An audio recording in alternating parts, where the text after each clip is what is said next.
ভিক্ষুক রাস্তা দিয়া যায় আর জমিদারের পুত্রবধূও যায়। একজন সামনের থেকে আসতেছে, একজন সামনের দিকে যাইতেছে। দুইজনের ক্রসিং এর সময় ভিক্ষুকের গায়ের কাদা জমিদারের পুত্রবধূর গায়ে লেগে গেছে।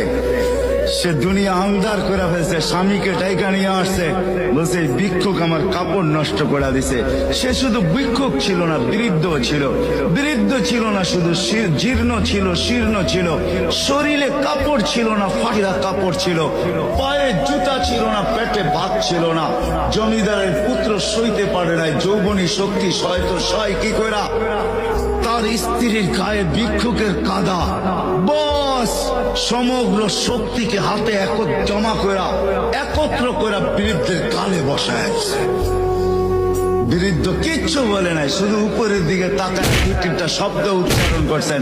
শব্দগুলা হলো ইয়া মাল্লাহ তারা হলো ওয়ুন, ও আল্লাহ তোকে চোখে দেখা যায় না, ও তারা কুল্লা শাই তুই সব দেখিস, ফারা তারা মা বি তুই কি দেখিস না আমার সাথে কি ঘটতেছে, এটা কি দেখিস না?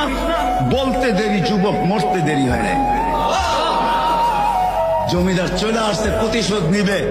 বৃদ্ধের একদিকে মুচকি হাসি, একদিকে বলতেছে প্রেমের খেলা এমনই হয়। জিজ্ঞাসা করছে কিসের প্রেমের খেলা রে? বলছে ওর প্রেমিকার গায়ে আমার কাদা লাগছে, পায়ের কাদা লাগছে, ও সইতে পারে নাই, যৌবনী শক্তি দিয়ে আমার বৃদ্ধ গালে বসায় দিছে। আমাকেও একজন ভালোবাসে, সেও সইতে পারে না।